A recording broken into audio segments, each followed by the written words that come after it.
IPL యువ క్రికెటర్లకు అద్భుతమైన వేదిక అని మరోసారి రుజువైంది. టీమిండియాకు ఆడుతున్న చాలా మంది కుర్రాళ్ళు ఈ లీగల్లోనే మెరిసి సెలెక్టర్ల దృష్టిని ఆకర్షించారు. ఈ జాబితాలోకి మరో యువ స్పిన్నర్ విఘ్నేష్ పుతర్ చేరాడు.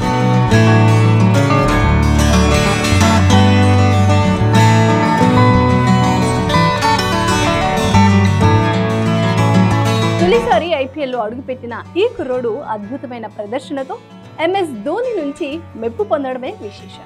ముంబై తరపున బరిలోకి దిగిన విఘ్నేష్ 4 ఓవర్ల కోటాలో 32 పరుగులు ఇచ్చి 3 వికెట్లు పడగొట్టాడు. స్పిన్ బౌలింగ్ ను దంచేసే దీపక్ కూడా శివం దుబేను అవుట్ చేశాడు. దూకుడుగా ఆడిన రుతురాజ్ ను కూడా పెవిలియన్ కు పంపాడు. మరి ఇలాంటి ప్రదర్శన చేసిన విఘ్నేష్ చిన్నప్పటి నుంచి ఎన్నో కష్టాలు ఎదుర్కొని ఈ స్థాయికి చేరడాడంటే అద్భుతమనే చెప్పాలి.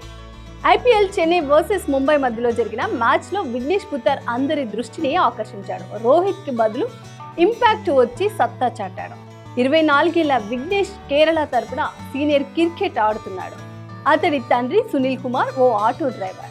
ఆర్థికంగా కష్టాలు ఉన్నా సరే అతడి కష్టాలను మాత్రం తల్లిదండ్రులు కాదనకుండా పెంచారు. క్రికెట్ ప్రయాణం కొనసాగించడంలో వారి పాత్ర కీలకం. మల్లాపురంలో పుట్టిన విఘ్నేష్ క్రికెట్ పాఠాలను నేర్చుకునేందుకు త్రిశూర్కు మారిపోయాడు. కాలేజ్ స్థాయిలో మీడియా పేసర్ గా మొదలుపెట్టిన అతడు తర్వాత స్పిన్నర్ గా మారాడు. మాస్టర్ ఆఫ్ లిటరేచర్ చేసిన సెయింట్ థామస్ కాలేజీ తరపున అద్భుతమైన ఆట తీరు ప్రదర్శించాడు.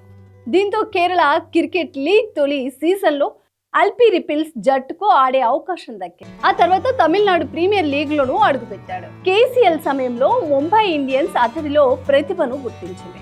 ఐపీఎల్ 2025 మెగా వేలంలో 30 లక్షలకు సొంతం చేసుకుంది. ఈ సీజన్ ప్రారంభానికి ముందు అతన్ని సౌత్ ఆఫ్రికా T20 లీగ్ కు పంపించింది. అక్కడ ముంబై కెప్టౌన్ జట్ నెట్ బౌలర్ గా సేవలు అందించాడు. రిషిద్ ఖాన్ వంటి టాప్ స్పిన్నర్ తో ట్రైనింగ్ అయ్యే అవకాశం విఘ్నేష్ కు దక్కింది. అతన్ని చూస్తుంటే మరో కులదీప్ యాదవ్ లా అవుతాడని ప్రముఖ కామెంటర్ హర్ష్ బోగ్లే వ్యాఖ్యానించాడు. చెన్నైతో మ్యాచ్ లోను 70 కిలోమీటర్ల వేగంతో ఈ లెఫ్ట్ టర్న్ స్పిన్నర్ సాధించే ఫ్లైటెడ్ డెలివరీలను ఆడటంలో బ్యాటర్లకు ఇబ్బంది తప్పలేదు. కులదీప్ లా స్లో టర్న్ బంతులు వేయడంలో విఘ్నేష్ కూడా నేర్పరే అనేది క్రికెట్ విశ్లేషకుల మాట.